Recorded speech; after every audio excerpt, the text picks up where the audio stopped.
O imperador Nero. Ele toca harpa enquanto Roma arde. Tortura os cristãos. Ele os veste com peles de animais e faz cães selvagens dilacerarem membro a membro cada um deles. Aí ele os transforma em tochas humanas. Ele mata suas esposas e desperdiça dinheiro como um sheik do petróleo. Ele arruinou o império, saqueou todos os templos e matou a maioria da elite dominante. Usando relatos históricos da época de Roma, é possível descobrir a verdade por trás dessas histórias. Os investigadores colocarão a vida de Nero sob o microscópio com uma série de testes científicos, revelando seus métodos sádicos de tortura e como ele criou uma das maiores fraudes financeiras da história. O papel que desempenhou no assassinato de sua esposa, de sua segunda esposa e de sua mãe. E um psiquiatra forense líder analisará as características deste bad boy. Tudo para revelar onde ele se encaixa frente a outros ícones do mau comportamento. Ícones do mau comportamento, Nero.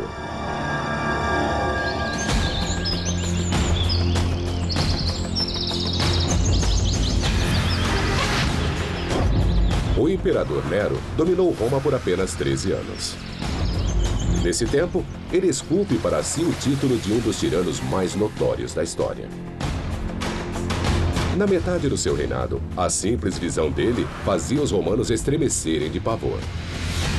Nero com certeza serve para uma boa avaliação psicológica. Sua vida é vista como um filme dos dias de hoje, já que ele tenta realizar seus próprios desejos com o papel que pediram para ele atuar, ou seja, o imperador de Roma. Para entender Nero melhor, o psiquiatra David Malloy examinará seu comportamento e o classificará em um único gráfico da psique dos ícones do mau comportamento para revelar como ele se compara a outros tiranos da história. Assassino psicopata. Analisando sua ficha, Nero se sai como o pior deles. Ele chega ao poder com a morte de seu tio, o imperador. Ele batiza o vinho de seu meio-irmão rival com uma dose fatal de veneno. Ele se tornou um assassino para conseguir o que queria. Ele tenta matar sua mãe esmagada. E quando isso falha, manda seus capangas acabarem com ela. Ele culpa os cristãos pelo incêndio de Roma e os queima vivos em retaliação. A carnificina desses cristãos culpados pelo incêndio de Roma é horrível, é repugnante. Ele usa chicotes e ferros de marcar ensinadores que o desagradam. E ele chuta sua esposa grávida até a morte. As histórias chocantes vêm dos historiadores romanos Tácito e Suetônio, que escreveram décadas após a morte de Nero. Eles são os colunistas de fofoca da época, demonizando Nero para fazer seus próprios governantes parecerem bons. Então, até que ponto devemos confiar neles? Para sabermos, a busca por evidências começa na infância de Nero. Ele nasceu em 37 d.C. em uma família romana muito problemática.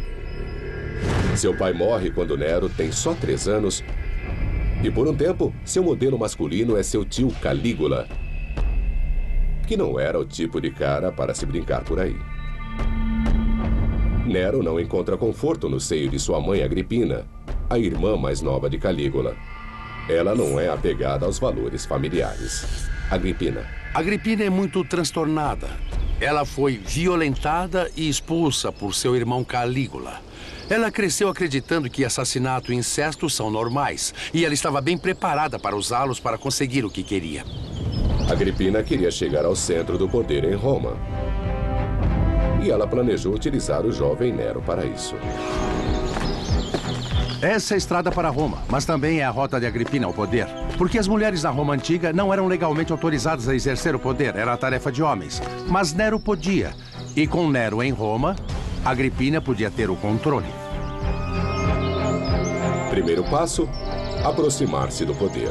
A bela e astuta Agripina seduz e se casa com o imperador Cláudio, mesmo ele sendo o tio dela. O casamento incestuoso de Agripina com Cláudio insulta o povo de Roma, como hoje nos insulta. Mas ela era uma pessoa disposta a cruzar qualquer linha para obter o máximo de poder. Agripina pressiona Cláudio a adotar Nero e torná-lo herdeiro do trono à frente de seu próprio filho, Britânico. Nero está agora na fila para imperador. Nero subitamente enfrenta uma enorme mudança em sua vida. Ele está na fila de se tornar imperador de Roma, algo para o qual nunca foi treinado, ao qual ele não está preparado e, psicologicamente, não está tão claro o que ele quer. Ele é tirado neste papel como um fantoche de Agripina, sua mãe. Segundo as fontes, Agripina é impaciente por poder. Tácito e Seutônio dizem que Agripina queria um marido morto. Ela é poderosa e sabe quem usar, uma envenenadora condenada, Locusta. É virtualmente impossível pôr veneno na comida do imperador. Mas Agripina encontra um modo. Segundo as fontes, Cláudio encontra seu fim em um banquete de bebedeira quando ele come um prato de cogumelos envenenados.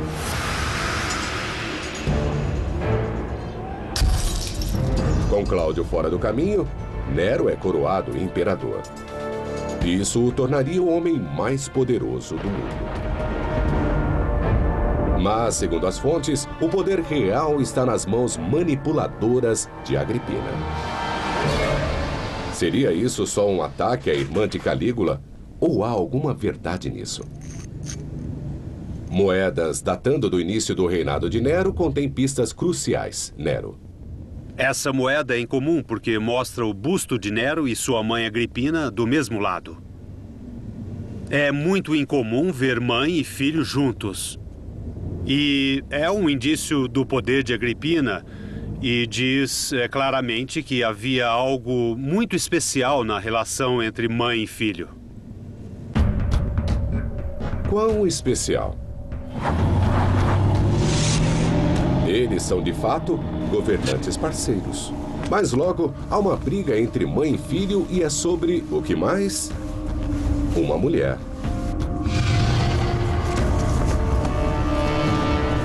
55 depois de Cristo, Nero, agora com 18 anos, se apaixona perdidamente por uma moça ex-escrava, e Agripina fica louca com isso. Isso poderia prejudicar sua permanência no poder, seu lugar na moeda. Ela tenta acabar com isso, mas Nero continua. Então Agripina demonstra seu poder. O controle de Nero sobre Roma ainda não estava totalmente seguro. Isso porque Cláudio tinha um filho natural que era o meio-irmão de Nero, Britânico. Forçada por Nero, Agripina agora ameaça substituí-lo do trono por Britânico. Britânico tem só 13 anos. Talvez ela pudesse mantê-lo na linha.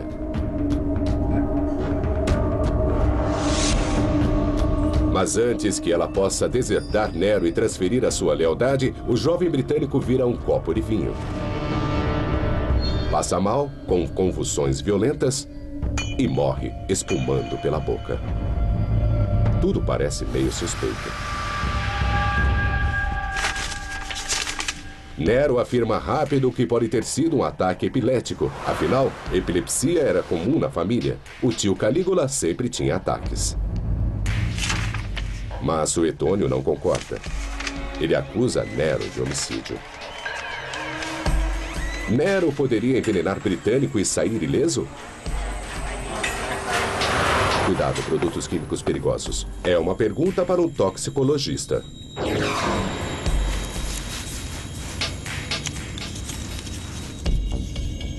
Com certeza havia vários venenos disponíveis para envenenadores e para Nero na época. Quando vemos isso, há 3 venenos que vêm à mente. Um é um componente de cianeto encontrado em sementes de frutas da época. O outro seria a estricnina e, finalmente, a cicuta. As fontes dizem que Britânico bebeu vinho diluído com água e que o veneno estava naquela água. Então, se Nero realmente o matou, o veneno que ele usou não poderia aparecer na água. Uma possibilidade, cianeto. Ele é encontrado em caroço de pêssego. Mas você precisa de muitos para fazer um coquetel letal. O efeito de cianeto no corpo humano é muito forte. Isso pode ser rapidamente fatal, mas como ele pode ser entregue e estar bem disfarçado? E como podemos ver, mesmo mexendo, ele não se dissolve. Então teria sido perceptível que algo estava na bebida. Isso exclui o cianeto. Próximo, estricnina. O efeito do envenenamento por estricnina no corpo humano é muito claro. Depois que atinge o sistema, o paciente começa a sentir algo muito terrível. Ele começa a ter espasmos musculares, quase como a raiva dos cães. Os sintomas se encaixam. Mas a estricnina é muito amarga. Britânico a teria sentido no primeiro gole. Sobrou a cicuta. A cicuta na água é uma das mais, se não a mais tóxica planta do planeta. Como você pode ver, é clara, é difícil de detectar e o efeito da cicuta na água é rápido. Para a armação de Nero e seus envenenadores, este era o veneno perfeito para dar a Britânico. E o mais demonstrável, a coisa mais notória da cicuta na água é que ela provoca convulsões, ela provoca crises. E pelas crises teria sido fácil para Nero dar a desculpa da epilepsia. Então Nero, talvez com a ajuda de Locusta, a envenenadora, poderia ter matado o Britânico. Ele tinha os meios, a oportunidade e um motivo muito grande. E há outra coisa que parece suspeita. Britânico morre em circunstâncias estranhas. Mais estranho ainda são os ritos funerários. Eles são apressados, abruptos, e ocorrem no dia seguinte sem muita pompa e ritual, como seria digno de uma pessoa como o Britânico. Se livrar da prova, rápido. Os historiadores estão convencidos de que tudo aponta ao fato de que Nero matou mesmo seu meio-irmão mais novo. Ele virou um assassino para conseguir o que queria, e isso foi um grande passo. Com isso, Nero sai da sombra de sua mãe Agripina. Ela lhe ensinou bem a lição, e nada vai pará-lo agora.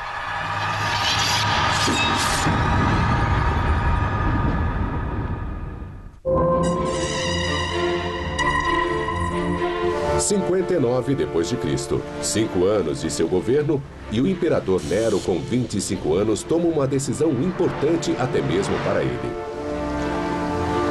Ele vai matar sua mãe. A injuriada Agripina é a única pessoa entre ele e o poder absoluto.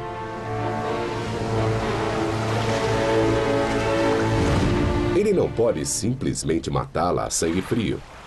Isso seria demais, mesmo para o imperador romano. O historiador Darius Aria veio visitar o local do crime. Ele tinha que ficar acima de qualquer suspeita. As fontes dizem que ele fez parecer um acidente. De acordo com o historiador Suetônio, Nero planeja matar sua mãe com uma armadilha, fazendo parecer um acidente. Deveria acontecer aqui, na Baía de Nápoles. Nero convida sua mãe de Roma para a festa de Minerva. É a desculpa perfeita. E ele a recebe com muita festa quando ela chega na Baía. E a coloca num barco, uma navegação feita só para que ela visse as festas. Este barco é especial porque é modificado. Parece uma história tirada de um filme de James Bond. A história diz que o barco está equipado com um dossel pesado que deve cair sobre Agripina, matando-a esmagada. Mas soltar o dossel na hora certa exigiria um mecanismo de liberação. E uma equipe de rebeldes com medo de Nero que ficassem de boca calada. Mesmo com ajuda especializada, Nero conseguiria fazer isso? O engenheiro Paul Swayze e o historiador Robert Mason querem descobrir se a tecnologia romana da época poderia de fato ter produzido uma engenhoca assim. Essa seria uma boa comparação a uma barcaça real do período de Nero. Toda a sociedade romana se baseava na hierarquia. E o lugar mais importante na hierarquia era o sofá. Certo. Onde você se reclina assim. E sobre sua cabeça haveria esse belo do céu. Então só o que ele precisa é cair na cabeça dela. E acabou tudo. E esta aqui é a cena do crime. Usando o mastro como um apoio, um dossel controlado por pesos poderia ser levantado bem acima da cabeça de Agripina.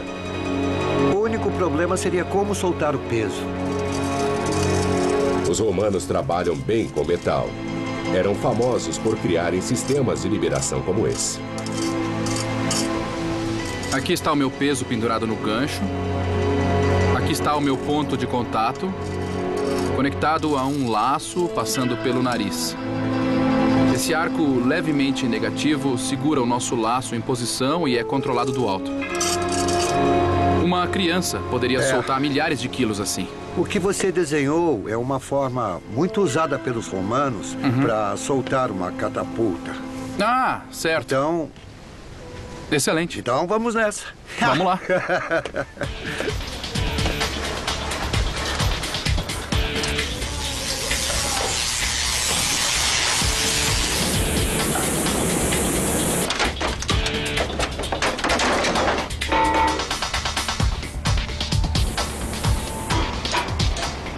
Esse é o sistema de controle. Agora, o dossel.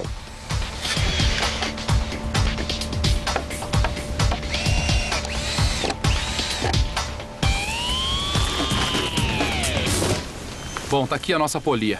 Está aqui. E a próxima coisa a fazer é conectar nosso controle aqui. Posicione ele paralelo. Muito bem.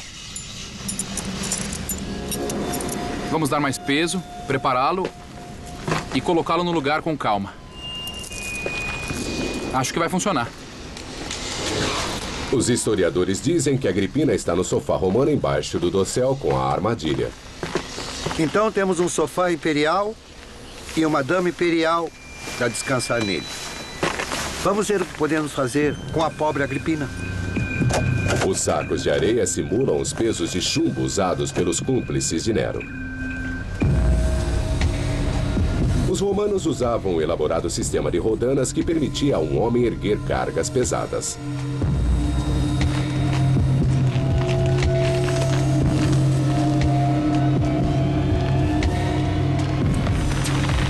É hora do show.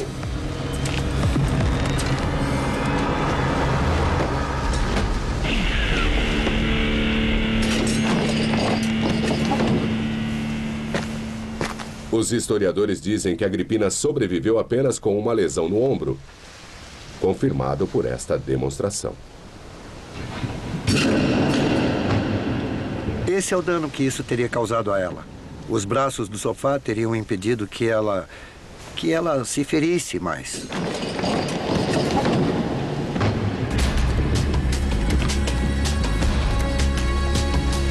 De acordo com o historiador Tácito, Agripina ferida nada até a praia e foge para a segurança de sua casa. Tácito diz que ela junta as peças e percebe que é Nero que está por trás da tentativa de homicídio. Mas ela decide tentar reverter a situação enviando uma mensagem a Nero, dizendo que achava que a queda do dossel não tinha sido nada além de um acidente. Nero não estava esperando por essa resposta. Quando o mensageiro de Agripina chega e diz que houve um acidente, Nero tem de reagir rapidamente. Segundo as fontes, Nero tinha um pensamento rápido. Ele pega uma espada, joga aos pés do mensageiro que foi enviado por Agripina e diz que Agripina enviou o mensageiro para matá-lo. Nero tinha a desculpa que estava procurando: uma tentativa de homicídio de sua mãe. Qualquer coisa que ele fizesse agora seria considerado um ato de autodefesa. É uma jogada brilhante. Ele sai do papel de vilão para o de vítima. Nero envia sua guarda pretoriana até a casa de Agripina para terminar o serviço. Agripina coloca a mão sobre o estômago e diz aos guardas que a atinjam no ventre que deu vida a seu assassino. E eles fazem isso. E ela morre.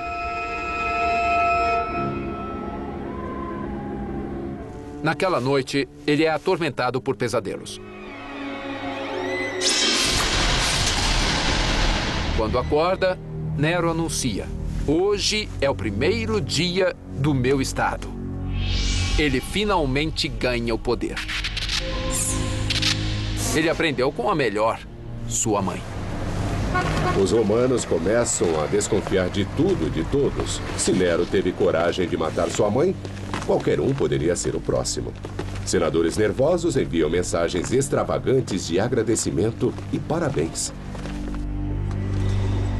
Com Agripina fora do caminho, Nero se volta para o outro aborrecimento de sua vida, sua esposa Octávia. Ela é muito popular, mas Nero não se importa. Ele só tem olhos para sua amante Popeia, a menina ex-escrava agora grávida. Ele se divorcia de Octávia e a expulsa de Roma. Ele se casa com sua amante Popeia. É um modo de romper seu laço final com sua mãe Agripina. A reação do público é de indignação. Eles vão para as ruas, se revoltam. O povo quer seu conto de fadas. Nero cometeu um erro fatal de relações públicas. É como se Charles se divorciasse de Diana por Camila. Nero decide que Otávia precisa ser mais que divorciada, precisa morrer. Ele manda seus guardas para explicar-lhe como é que vai ser. Ela pode tirar sua própria vida, ou eles vão fazer isso por ela. Os guardas retornam a Roma com a cabeça decepada de Octávia. Com isso, Nero passa a não se preocupar com o que o público pensa. Nero agora estava pronto para ser o homem que sempre quis ser. E de acordo com Suetônio, esse homem era um poeta, um ator e um músico.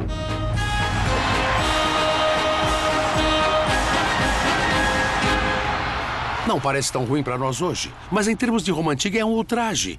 Porque na Roma Antiga os atores tinham o mesmo status das prostitutas. Então seria como o presidente dos Estados Unidos andar publicamente num ponto de prostituição. Os romanos respeitáveis não costumavam fazer isso. E o que isso nos diz sobre o estado mental de Nero? Nero agora torna-se imperador de Roma. Mas além de apenas o poder, aquilo que ele alcança agora é o palco que ele sempre quis.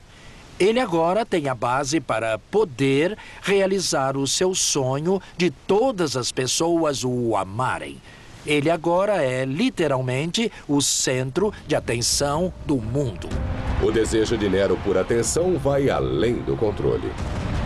Bem quando uma catástrofe histórica atinge Roma.